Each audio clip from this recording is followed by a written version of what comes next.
Hi guys, it's your guy Holumde, and today we're gonna be considering a crucial problem-solving techniques that is commonly used to solve data structure and algorithm problem um, in top tech companies including Google, Amazon, Netflix, Microsoft, Metal, Apple, and other top tech companies. So it is the stack problem solving technique. So imagine a stack of plate now. You can only add a new plate to the top of the stack, and when you need a plate you take the one from the top. So it's not really realistic to take a plate from the bottom or middle or without first removing all the plates above it. So, and this actually demonstrates how a stack work, whereby we actually push and pull from the top. When we are trying to add into a stack, we add right to the top, and when we are trying to remove from the stack, we remove same thing from the top of the stack as well. So therefore there are two major functionality for a stack, which is the push functionality and the pop functionality. I mean, activities that we do on a stack mostly and majorly is push and pop. The push adds an element to the top of the stack, whereas the pop actually removes and returns an element at the top of the stack. So let's give an illustration. Look at this now. Let's say we have an empty stack.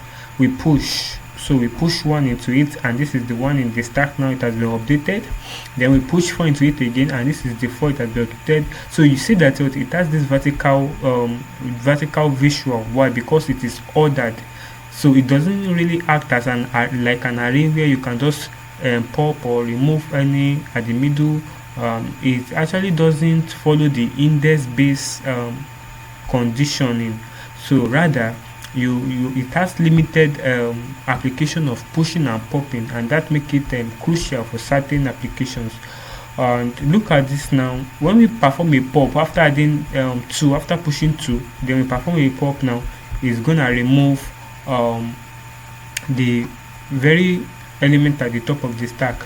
Then performing another pop is gonna remove for this, and performing a final pop is gonna remove the last one here.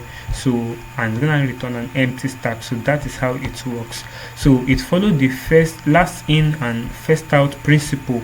Last in first out principle, whereby the element that enters the stack last is the first that got popped out, that got removed, that got pushed out. So, and due to the structure of the stack, it has quite a lot of crucial functionalities. So the first one is handling nested structures. So, and in situation whereby it handles nested structure, stack are a good option for passing or validating nested structures, such as nested parentheses in a string. So all these are our linters that check for valid expression, valid code. They actually use the stack method to ensure that an opening expression is followed by, or an opening parenthesis is followed by a closing parenthesis. So by stacking it, now if this one is added at the stack first of all, and then this one also is added to the stack, then this particular one, the last one that is added is gonna be removed. So, and then the one that will be removed after that again will be this particular parenthesis. So we are gonna be considering a number of examples: the valid parentheses, the expression, valid expression, and a number of examples in our subsequent videos. But this is an introduction to the stack. So another application is the reverse order. We do apply stack in the reverse order. So when elements are added onto a stack and then removed, they come out in the reverse order of how they are added, and this property is useful for reversing sequences. So because they actually, it is, let me say, the first in last out, or last in first out. So it is reverse, it has this reverse nature. So another one is substitute for recursion. So is used as substitute for recursion. Recursive algorithm use the recursive call stack to manage recursive calls. Ultimately, this recursive call stack is itself a stack. Like now, you will see that whenever we are calling a function and we are trying to call a function within a function, actually that first function is gonna pause. So because what it has gotten to a new function, so this new function is gonna take the battle and is gonna, like, it has to execute that second function, and at the point of returning from that second function is going to continue where it left the first function. And we can say that is effectively how a stack work. Last in, first out. Whenever it come across a new function, it stop the previous one to execute the first one before returning back to the second one. And therefore we see that what we can use it as substitute for recursion here. If we have a way of getting new function, we just keep adding them into a stack, and we are assured that that current function is going to execute before the previous one. Last in, first out. So we can use it to clone all this recursive function. So and recursive algorithm. Another one is the monotonic stacks. Right here we have the monotonic stacks, and these special purpose stacks actually maintain elements in a consistent increasing or decreasing sorted order. So before adding a new element to the stack, any element that breaks this order, so an increasing or decreasing order, will be removed from the top of the stack, ensuring that the stack remains sorted. So what I'm trying to say in this particular type of stack is that, before a new element is added to the stack, it look at the top elements, that is the last element in, is gonna consider it, and based on some conditions, it's gonna determine whether to let it be, to retain it, or to remove it. So, and therefore, before a new element is added, it look at the previous element, the last element in the stack. So based on the condition, it's gonna add a new element or it's gonna remove the previous element. So ensuring that every element on the stack is ordered, because each time it's gonna be looking at the top elements. So, and we can be guaranteed that every element in the stack have been looked and considered.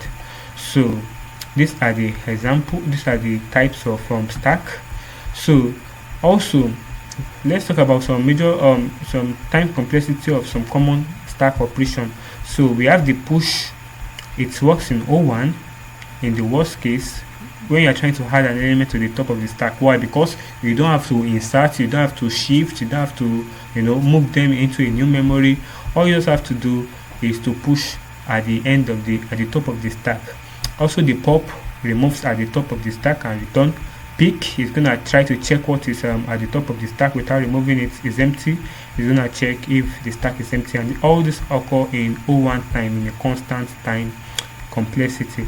So let's look into some real world application. We see that when the function is called, real world application of stack now, when the function is called, the program pushes the function state, including the parameter here. So we used to call it closure probably in JavaScript, in some other languages.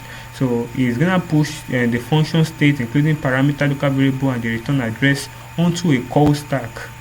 So as the function call other function, their state are also pushed onto the call stack. Now when the function complete, its state is popped off the stack, and then the program returns to the previous one, to the calling function, that is the function that called that function.